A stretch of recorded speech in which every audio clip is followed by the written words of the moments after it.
tremenda pintora europea española, radicada en México, llamada Remedios Varo. Y el título del desarrollo de hoy lo puse en función de una pintura de ella,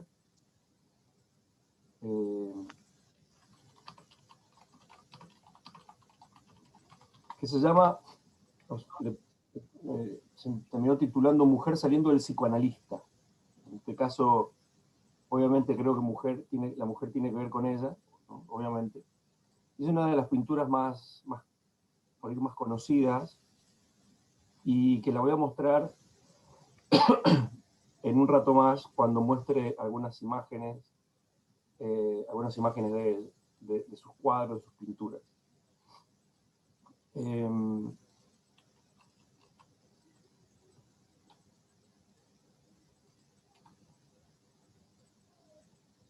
Ahí está.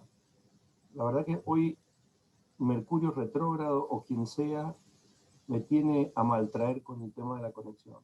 Pero ya lo vamos a solucionar.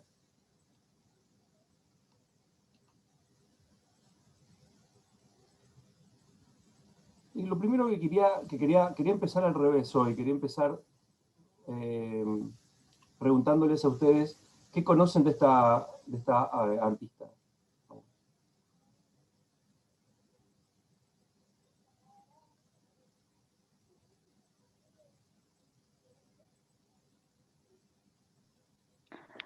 Michelle, sí, Mile. En realidad yo no conocía a esta artista, así es que me puse a investigar y no pude creer por qué no la conocía. En realidad es maravillosa la obra que tiene, es fascinante. ¿Viste? Y además vi un crítico de arte que trabajaba para una galería, que la había descubierto dentro del arte latinoamericano, o sea que hasta estaba catalogada como una artista mexicana. Pero bueno, quería agradecerte precisamente eso, el haberla traído a colación, y lo que me hizo pensar es, como no conocemos a esta artista, ¿cuántas otras artistas mujeres vanguardistas habrán por ahí también dando vueltas? Y qué diferente hubiese sido la historia del arte si hubiesen estado en el tapete, al igual que, bueno, todos los vanguardistas de todos los movimientos de la historia del arte. Exacto, está buenísimo lo que traes. Bueno, vos sabés que yo cuando conocí a esta pintora tremenda, que a mí me encantó, conocí también a otros que emigraron junto con ella, perdón, que emigraron junto con ella a México en la década del 40, en una época obviamente en la cual estaba en plena vigencia la Guerra Civil Española y, bueno, la Segunda Guerra Mundial también, ¿no? 1942. ¿No? Remedios Varo nace en España, en un pueblo llamado Anglés, en Gerona, al principio del siglo XX. Y empieza su formación en pintura pictórica, aunque no se queda exclusivamente en la pintura, sino que también se abre caminos al mundo de la escritura, en la Academia de San Fernando de Madrid a partir del año 1924 en adelante. En el 32 se traslada a Barcelona, perdón, allí se empieza a relacionar con los movimientos vanguardistas, y se traslada después en el 36 a París. Allá en París fue donde conoce el movimiento surrealista. Empieza a participar de algunas actividades, de algunos grupos que tenían que ver con ese movimiento. Y la trayectoria que va determinando el quehacer artístico de Remedios está marcado por su España, en primer lugar, por su España natal y por la muerte, de tal manera que más o menos alrededor del año 41, entre el 41 y el 42, Remedios, junto con otro pintor llamado Benjamín Peret, llegan a México. Al igual que llegaron un montón de europeos a México, exiliados, ¿no? La llegada de Remedios a México fue muy importante para ella y se vio reflejado en su obra pictórica y en su obra escrita. Hay algunos textos que tienen que ver con sus cartas y con una especie como de diario que ella iba llevando, en donde ella empieza a manifestar bueno, todos sus pensamientos, ¿no? y va pivoteando entre la pintura y la escritura.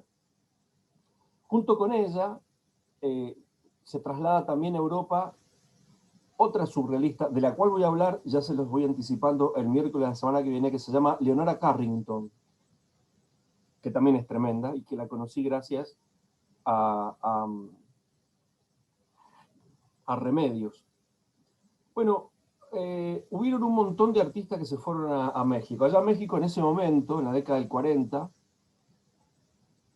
era como un paraíso para los artistas. Era un lugar en el que muchos refugiados de Europa podían buscar un asilo, un hogar donde quedarse. Y además venían también hechizados por el movimiento surrealista. Y acá en México conocieron a artistas también que fueron muy importantes. Por ejemplo, contemporáneos de Remedios fue Frida Kahlo, ¿no? Por ejemplo. Y ella llegó a escribir, por ejemplo, algo así como, les quiero leer textualmente, esto es parte de sus escritos. Llegué a México buscando la paz que no había encontrado ni en España, por la revolución, ni en Europa, por la guerra. Para mí era imposible pintar entre tanta inquietud. Soy más de México que de ninguna otra parte. Conozco poco España, era yo muy joven cuando viví en ella. Luego vinieron los años de aprendizaje, de asimilación en París, después la guerra. Es en México donde me he sentido acogida y segura. Estas dos afirmaciones que acabo de compartirles, de alguna manera nos proporcionan el tamiz o la medida exacta de la importancia que tuvo el país de adopción para Remedios, ¿no? Fue tan importante que se vio reflejado, obviamente, en su obra pictórica.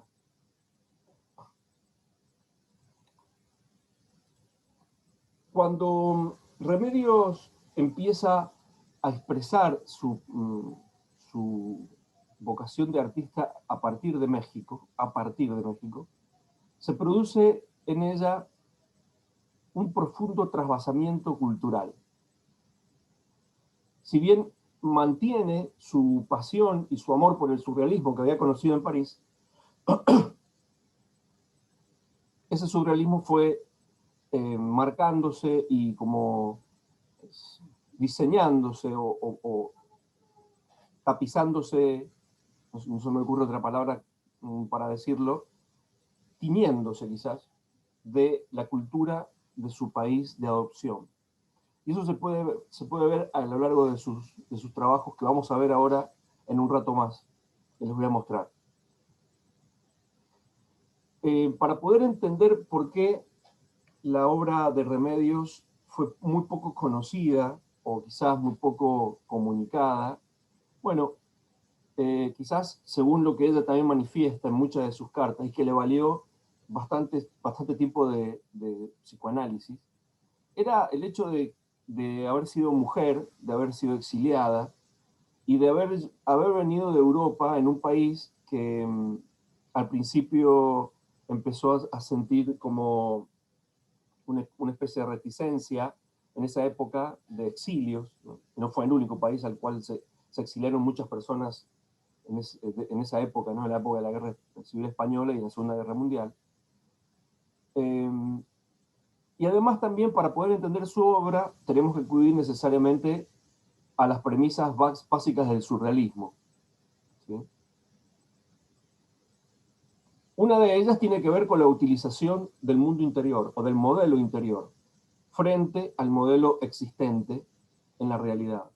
Es decir, entre el modelo interior o el mundo interior y el mundo exterior, el surrealismo hace hincapié y pone sus bases y da como mayor importancia a la captación subjetiva de ese mundo. Pero no un mundo solamente exterior hacia afuera, digamos, del cuerpo del artista, sino exterior también en el sentido de que forma parte de su mundo interior, pero está sujeto a una interpretación. Entonces, el movimiento surrealista, mirado desde una perspectiva psicoanalítica, hace esta doble distinción. O sea, se puede hacer esta doble distinción. Exterior se puede hablar entonces de dos maneras. Lo que está por fuera del psiquismo y lo que está también por dentro, pero todavía no es interpretado. Es decir, que lo más propio del artista, lo más propio de sí, lo más suyo, es la interpretación que pueda hacer de cualquier experiencia, a la que en principio se le llama exterior, aunque ella forme parte de su mundo interior. El modelo interior supone una concepción de la realidad y supone una concepción de la interpretación de la realidad. Y además supone creer que el mundo en el que vivimos es un mundo interpretativo, en el que prevalecen las interpretaciones de los hechos, en el que no se niegan los hechos, pero en el que se le da preponderancia a la interpretación de ellos. Entonces se privilegia la percepción personal, en la que intervienen también los procesos oníricos o imaginarios. De esto hay muchísimo en Remedios. Remedios, su pintura es en sí misma un lenguaje onírico, un lenguaje imaginario, incluso un lenguaje simbólico, en el sentido etimológico de la palabra, esto de címbalo, es decir, esto de campana que resuena y que resuena de distintos lugares, es decir, que todo aquello que tiene que ver con lo simbólico solo es posible o factible de ser entendido en la medida en que nosotros comprendamos que para interpretarlo lo tenemos que hacer de sus diversas capas, ¿no? Una realidad simbólica tiene diversas capas que hay que desmontar o desollar, ¿no? Como si fuera una cebolla. Entonces, el mundo interior en el que se asienta el surrealismo, como les decía recién, hace pie en la percepción y en la interpretación del mundo. Y le da mayor importancia que la pura reproducción fenomenológica o objetiva, o supuestamente objetiva de la realidad. Mucho menos, obviamente, la mímesis de la que hablaba Aristóteles en su Poética. Entonces, este surrealismo va a trabajar y va a asumir lo que instaló Sigmund Freud en la interpretación de los sueños, cuando él explicó allí cómo en los sueños y en el relato de los sueños hay dos tipos de contenidos que se expresan. Uno es el contenido manifiesto, que es lo que yo cuento respecto del sueño, y otro es el sentido latente, que es aquel significado que hay que interpretar porque está vivido de manera onírica, es decir, de manera simbólica. A este respecto, André Breton va a decir lo siguiente respecto del contenido latente, propio del mundo surrealista. Nosotros impugnamos fuertemente que pueda hacerse obra de arte, ni siquiera en última instancia obra útil, dedicándose a expresar únicamente el contenido manifiesto de una época. Por el contrario, lo que el surrealismo se propone es la expresión del contenido latente, lo fantástico, excluido del modo más radical por la aplicación de una consigna como la del realismo socialista, y al que el surrealismo no deja de apelar. Constituye a nuestros ojos la clave por excelencia que que permite explorar ese contenido latente. El medio de tocar ese fondo, sigo con la cita, ese fondo histórico secreto que desaparece tras la trama de los acontecimientos. Solamente en la proximidad de lo fantástico, en ese punto en el que la razón humana pierde su control, tiene todas las posibilidades de traducirse la emoción más profunda del ser. Emoción no apta para proyectarse en el marco del mundo real, y que en su propia precipitación no tiene más salida que responder a la llamada eterna de los símbolos y los mitos. Fin de la cita. Como podemos ver acá, André Breton toma muchos elementos del psicoanálisis de Freud, específicamente de la interpretación de los sueños. Y además también toma Breton una parte de la técnica del psicoanálisis, que consiste justamente en la asociación libre, que es una técnica que, entre otras funciones, incita a dejar el control de la razón de lado y a permitir que la expresividad, aunque sea irracional e ilógica, de las palabras, de las imágenes o de las formas, en el caso de que estemos haciendo una obra de arte, salgan con total libertad, sin ningún tipo de restricciones, sin ningún tipo de sanciones, ni de imperativos categóricos morales que suele imponer el super yo a esa libre manifestación del mundo interior. ¿Cómo vamos hasta acá? ¿Voy rápido, voy lento, voy bien? ¿Cómo vamos? ¿Vamos bien? ¿Sí? Buenísimo. Sigo un poquito más. Excelente. Buenísimo.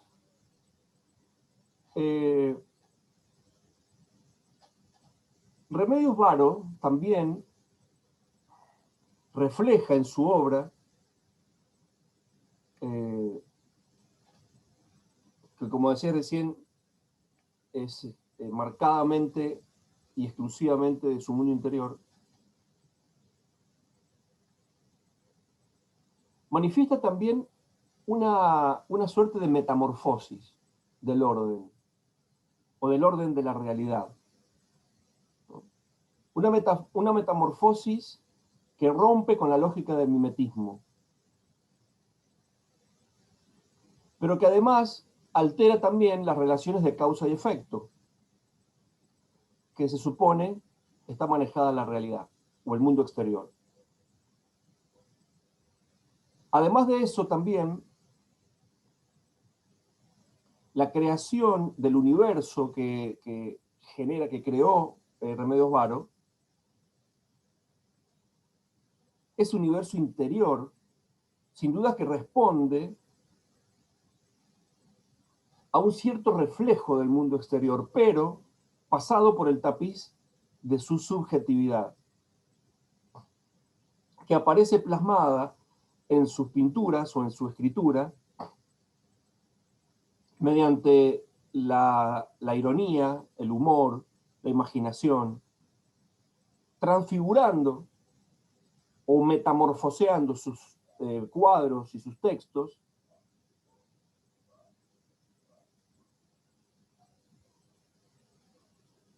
a partir del cual ella quiere expresar cuáles son sus ideas, su percepción respecto del ser humano, del cosmos y de la naturaleza, es decir, su visión del mundo, ¿no? Entonces, el contenido latente, que es el que está ahí contenido, justamente, y que está latente, está contenido o está mantenido dentro, frente al contenido manifiesto, y a partir de la interpretación que acabo de leerles de André Breton, en el que él hace una llamada eterna a los símbolos y a los mitos, esta llamada a los símbolos y a los mitos se ve expresada con total claridad en la obra de Remedios. Cuando hablo de la obra de Remedios, hablo indistintamente de sus cuadros como de sus textos. Ella se entregaba apasionadamente a su obra, ¿no? Su obra está poblada de seres, de elementos mágicos, oníricos, de simbolismos de los arcanos del tarot, de cosmogonías, de leyendas. Es decir, que cuando vemos la obra o leemos la obra de Remedios, lo que vemos allí es una riqueza, yo le diría, indescifrable. Es decir, un artista inclasificable, más o menos como juzgo que es o era Sul Solar, ¿no? La obra de Remedios Varo, entendida como ese mundo, como ese espacio-mundo,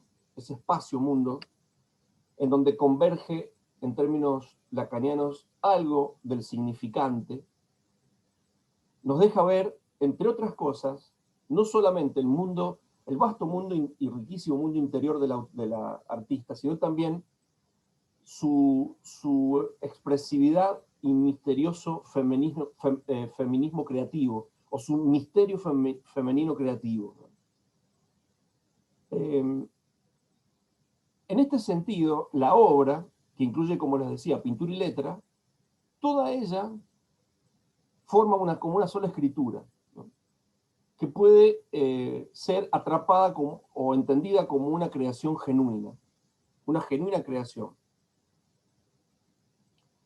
Entre muchas de sus obras, algunas de ellas suelen aparecer en los escritos de algunos psicoanalistas como Jacques Lacan. Su obra L'amour aparece por primera vez en el año 31 en unos escritos de Lacan titulados Escritos Inspirados, ¿sí? Allí, en ese texto, Lacan, que entre otras cosas suele decir que no es el psicoanálisis el que le da interpretación al arte, sino el arte al psicoanálisis, ¿no? Dice Lacan, el valor que se da a unas formas más o menos incoherentes del lenguaje, no solamente como síntoma de algunos trastornos profundos del pensamiento, sino como reveladores de un estadio evolutivo de sus mecanismos íntimos. Lo que intentamos simplemente es mostrar que ese material ofrece un estudio de los mecanismos de la psiquis. Entonces, en la relación que hace Lacan respecto de la obra de arte, en este sentido, sobre todo de la obra de arte que está fuertemente influenciada por el mundo de lo inconsciente, como es el surrealismo, y en su retorno a Freud, Lacan lo que hace es poner el acento en la autonomía del símbolo, de lo simbólico, respecto al goce y respecto a otros registros. Y acá hago una distinción, porque en el psicoanálisis, goce y placer no es lo mismo. El principio de placer o el goce son dos cosas distintas. El goce tiene más que ver con una realidad que a veces se vive como padeciente, ¿no? Como sufriente, lo contrario al placer.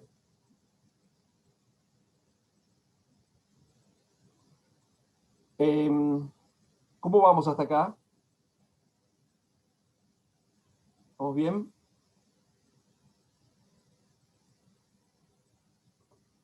Para ir finalizando, así podemos compartir, que es la parte para mí más rica de estos encuentros.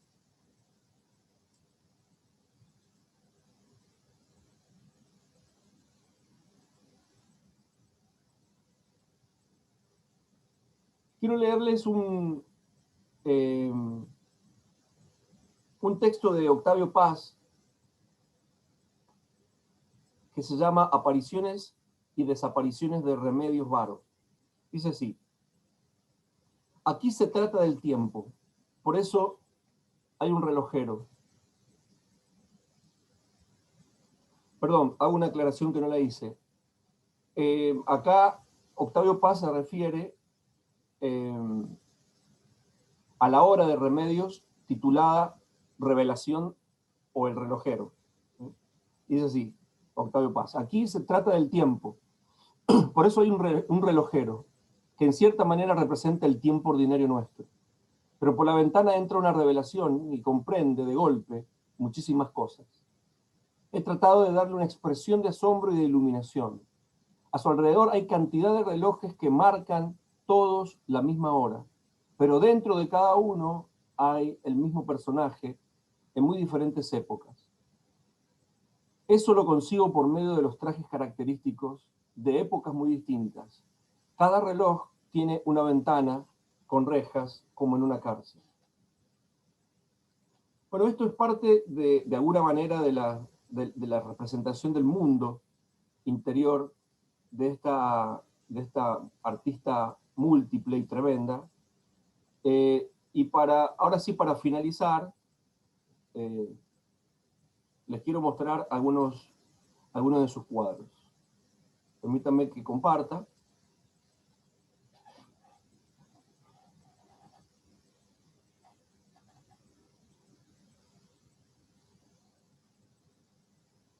Ahí se puede ver. Ahí pueden ver. ¿Sí?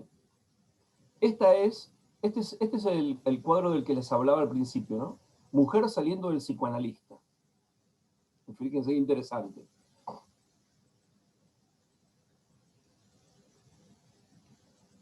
Hay testimonios de ella respecto del tema del psicoanalista, porque ella tenía sueños, muchos sueños, y se los hacía analizar, ¿no? Lente sobre la mesa, del año 35. Insomnio.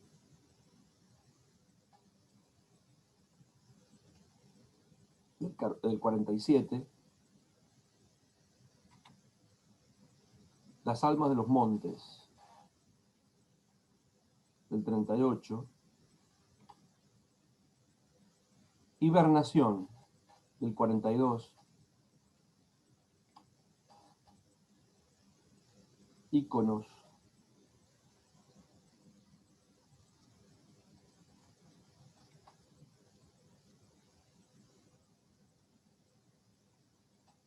a mi amigo Agustín Lazo, del 45. Energía cósmica, del 56.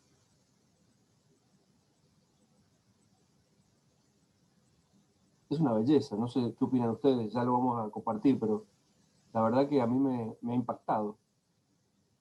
Exploración de las fuentes del Orinoco, 1959. Visita inesperada.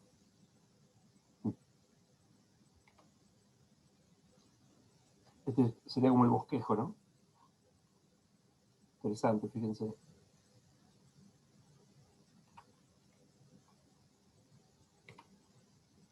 Internado ambulante, del 62. Va a ser el caballo de Troya, ¿no? La llamada, el 61.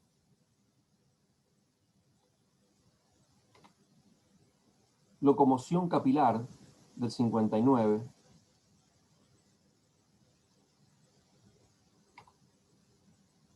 La despedida.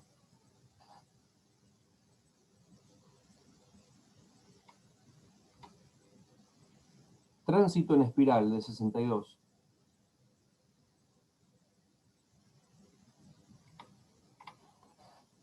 Bueno, y ahí terminó. Bueno, cierro micrófonos y abro el conversatorio para que compartamos.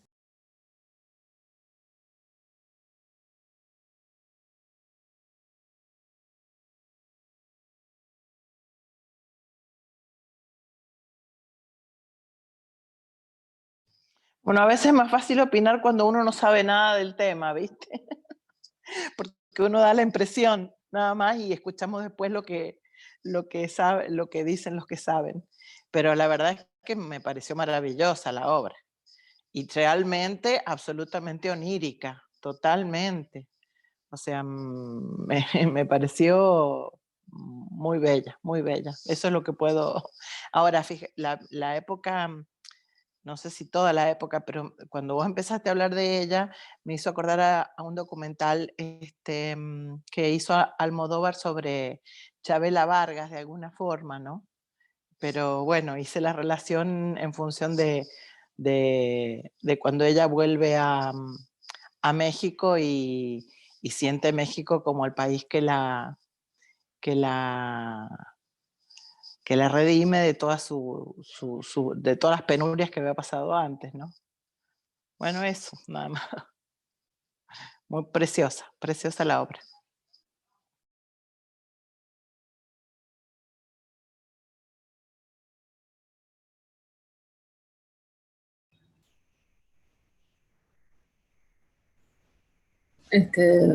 Michelle, sí, hola, Sí, sí, hola. coincido con Camila y con Graciela que es una obra para seguir investigando porque no tenemos, no ha sido visible esa artista. No, sí sé, creo que es porque, bueno, su condición de mujer en esa época no se lo permitía.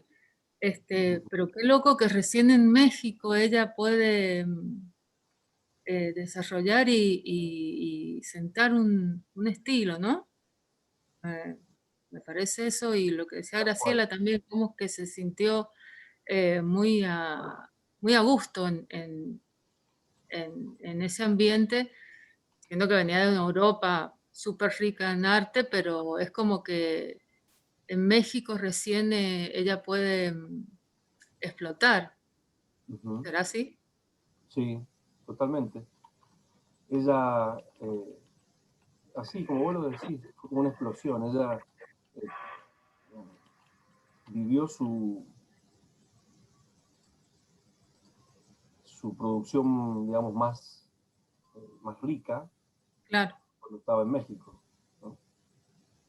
Estaba en México, sin sí. dudas, sin duda alguna, sí. Y la verdad que fue una obra sumamente rica por lo que podemos ver, ¿no? Sí, es para ver detenidamente, tiene muchísimo simbolismo, detalles. Tal Lo que cual. no me quedó claro lo de la diferencia entre goce y placer, eso quedó como ahí colgadito. Bueno, ahora lo traigo en un ratito, antes de que terminemos, para poder dejar que compartamos un poco, ¿te parece? Ahora lo traigo.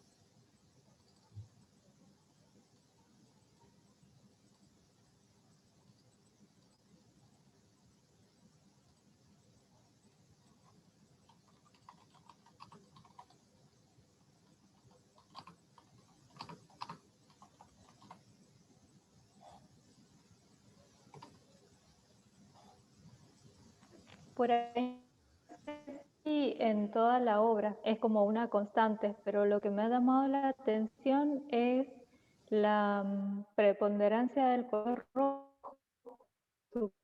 No se escucha bien, yo no escucho bien. No te escucho bien, Camila. por encima de las demás paletas. Ah, perdón. Em, lo que me ha llamado la atención, ¿se escucha? Más o menos. Sí, yo te escucho ahora mejor. Es la preponderancia del rojo por sobre las demás paletas, por sobre los demás colores. No sé si es una constante en toda la obra, pero, pero en lo que hemos podido ver, y el uso de un color como para destacar una figura. No sé si es una, como digo, una constante o es solo de los ejemplos que vos has tomado. Yo creo que sí, yo creo que tiene que ver con eso. ¿No?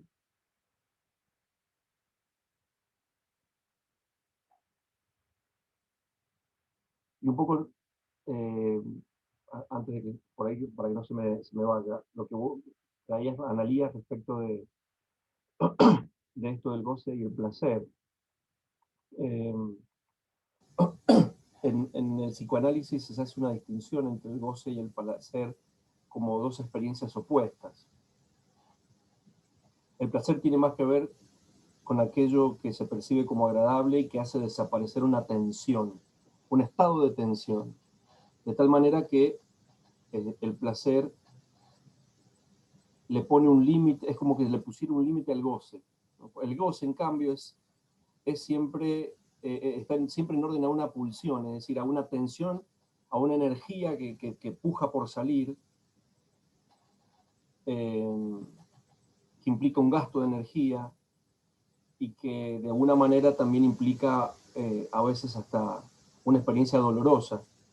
Lo que pasa es que nosotros hemos crecido quizás con la idea o hemos estado acostumbrados a pensar que gozar tiene que ver con una experiencia placentera o de bienestar, digamos, pero en el psicoanálisis hace una distinción, ¿no? Freud llamó principio del placer a la reducción de algo que te tensiona. Por ejemplo, cuando desaparece una angustia o cuando aparece el sentido en una experiencia que no lo tenía antes,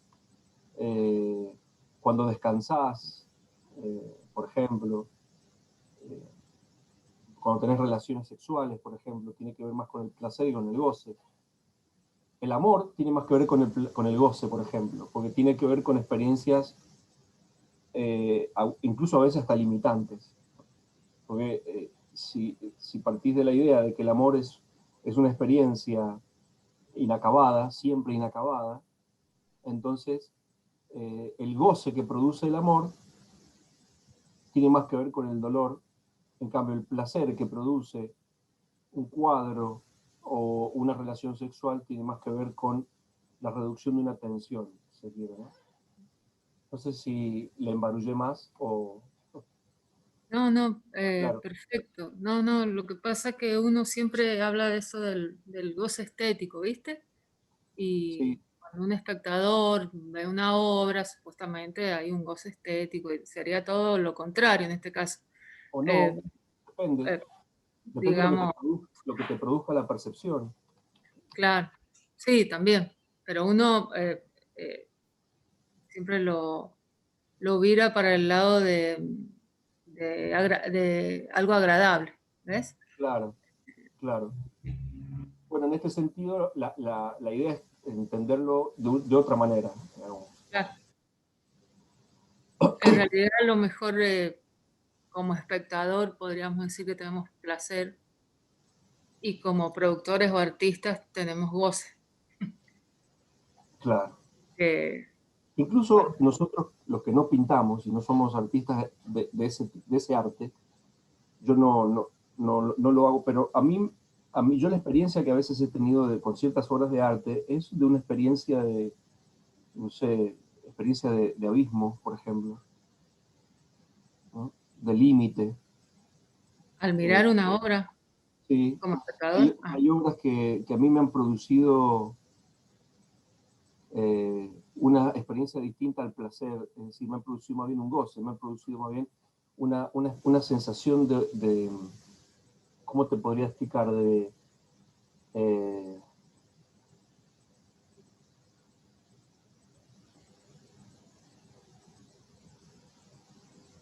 de estupor, ujú, ¿no? inquietud o... De ah, inquietud. Esto que compartíamos en uno de los conversatorios respecto de la experiencia de lo siniestro que a veces se suele esconder en lo bello, como un claro, Guernica. ¿No? Entonces, por ahí el goce estético yo lo entiendo como una experiencia frente a la cual quien ve la obra de arte se siente abrumado a veces cuando esa obra de arte es tan imponente. Digamos.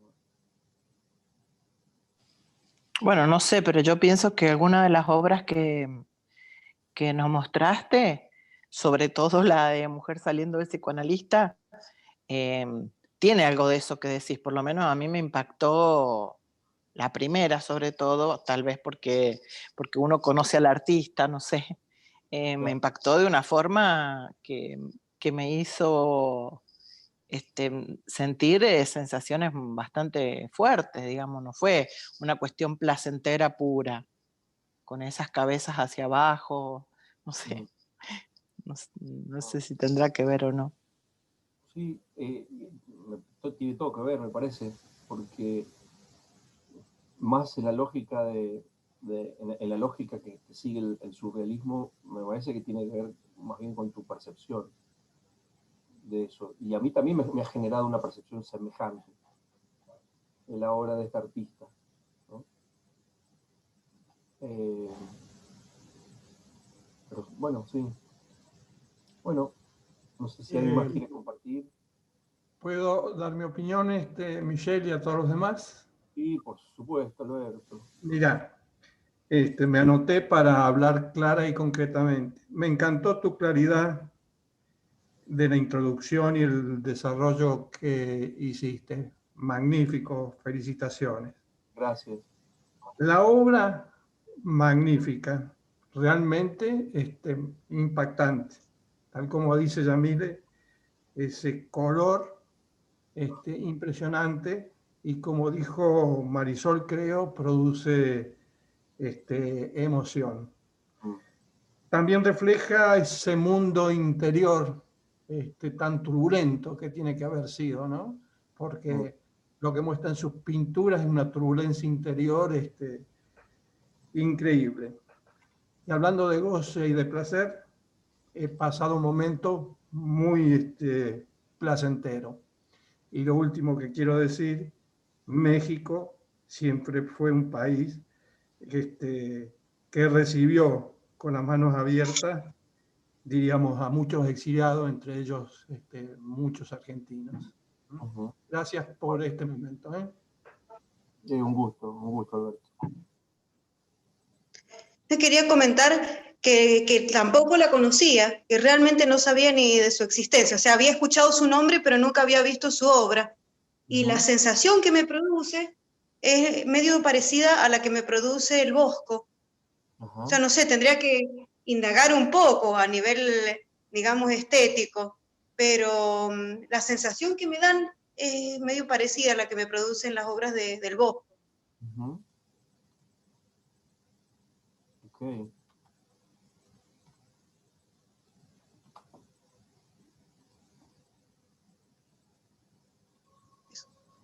Michelle. Sí, Jamile.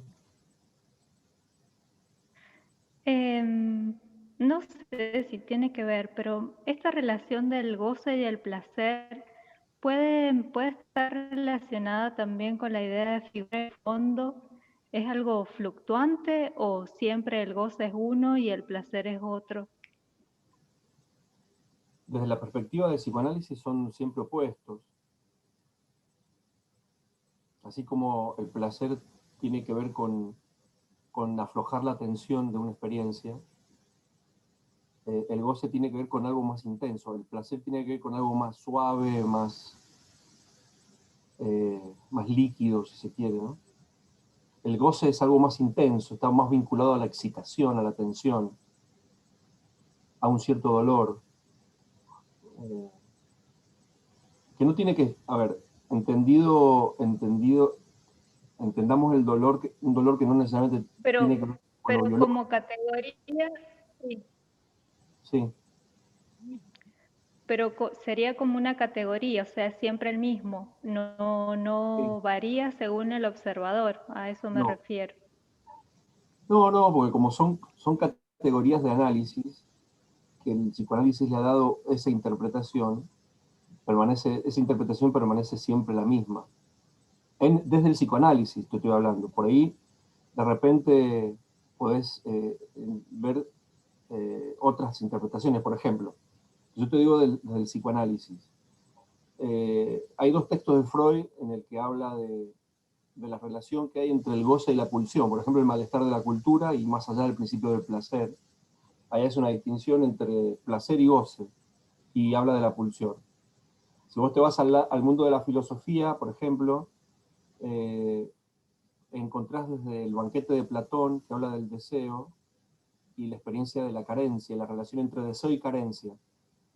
El deseo tiene que ver con la carencia, con la falta. Y la falta tiene que ver con una experiencia de tensión o de dolor. Entonces ahí aparece el goce. Después lo tenés a Foucault, que también habla de la relación entre el placer y el goce. Sobre todo habla más del placer. Deleuze hace otra distinción respecto del placer. Por ejemplo, Georges Bataille, no recuerdo cómo se pronuncia, tiene un libro que se llama El erotismo. Ahí también aparecen algunas reinterpretaciones, ¿no?, del tema del placer y del desear, del goce. Está todo relacionado, placer, deseo, goce, pulsión, pero significan cosas distintas. El goce tiene costo. Eso es fundamental, diríamos, en la distinción entre el goce y el placer, ¿no? Exactamente, tiene un costo, sí. Algún tipo de costo tiene, sí. Sí, sí. Exactamente.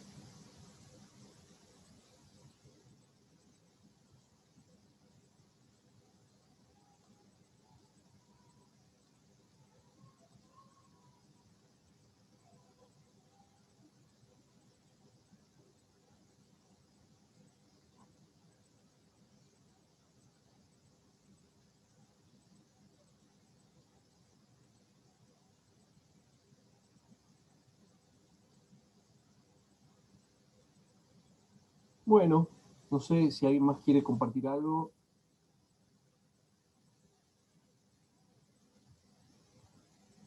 ¿Cómo estamos? Les voy anunciando que para el miércoles que viene vamos a conocer a Leonora Carrington. ¿Lo ubican? Sí, algo de ella, y que se la suele confundir con la obra de Remedios Varo, pero Sí, son de la misma época, son de la misma sí.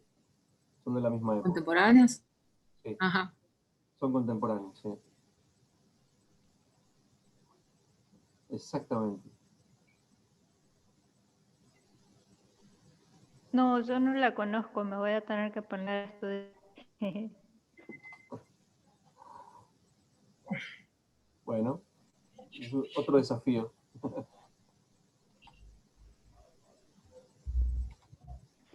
Sí, me encanta, sos muy bueno en eso.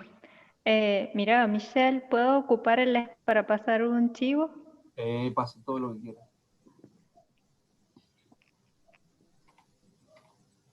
Bueno, en este momento estoy en la galería Artifact. A partir de hoy hemos vuelto a abrir, por supuesto que con protocolos y público reducido. Y está la obra de Analía Russo, quien está en nuestros conversatorios, y se puede venir a visitar de miércoles a sábados de 17 a 21 horas. ¿No tenés algo para darnos un adelanto ahora, Analia? ¿Algo en tu computadora que podemos compartir y ver? No, Jamil, no sé si podés ¿Les puedo hacerte hacer un un paneo. pequeño? Claro, hacer un paneo. Hacete un paneo, Sí. Jamil. Rapidísimo, así los A dejás ver. con ganas de ir. Sí, dale, metele. Denme 2 segundos que trato de hacer.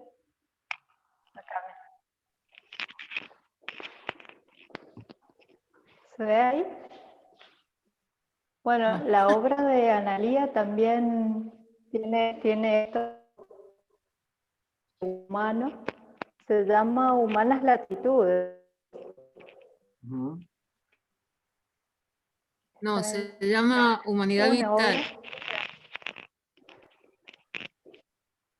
Humanidad Vital. Sí, Humanidad Vital. Sí, esa fue la de la estación San Martín, perdón. Sí, Humanidad Vital. Ok. Sí, pero a ver. Sí, así. No estoy viendo nada. Humanidad No se ve Vital. nada. ¿Está despejado? ¿Vas, No, no se ve nada. vas caminando con la camarita en la mano? ¿No se ve? Ahí está. Sí. Un poquito más a la derecha tuya. A mi derecha, ¿cuál será mi derecha? Y la que está del otro lado de la izquierda.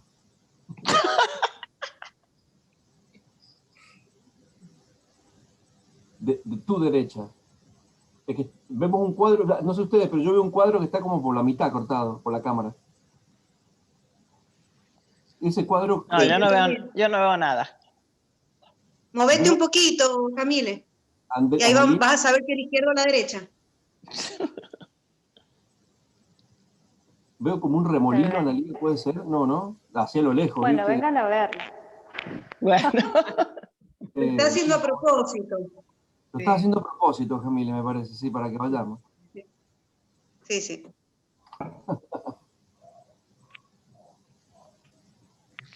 Vengan a verla. Vengan a verla. Bueno, Pero hay que sacar turno, ¿cómo es la cosa, Camile?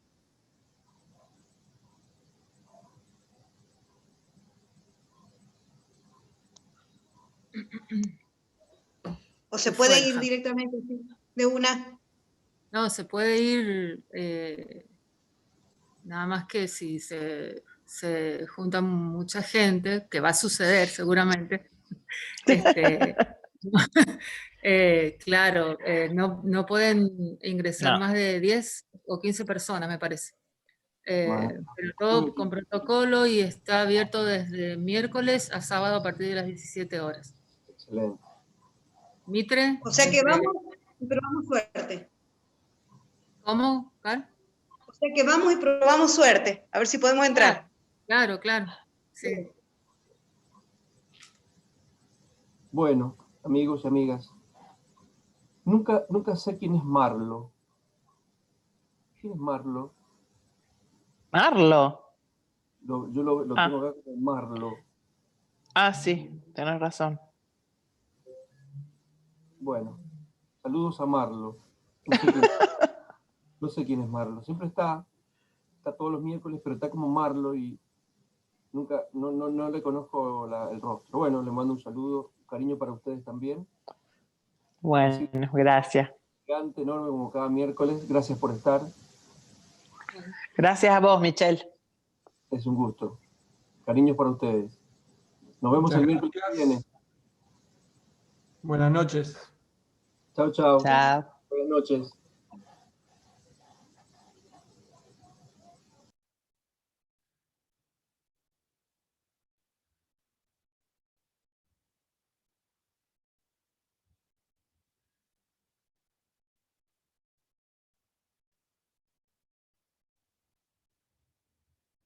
Mm.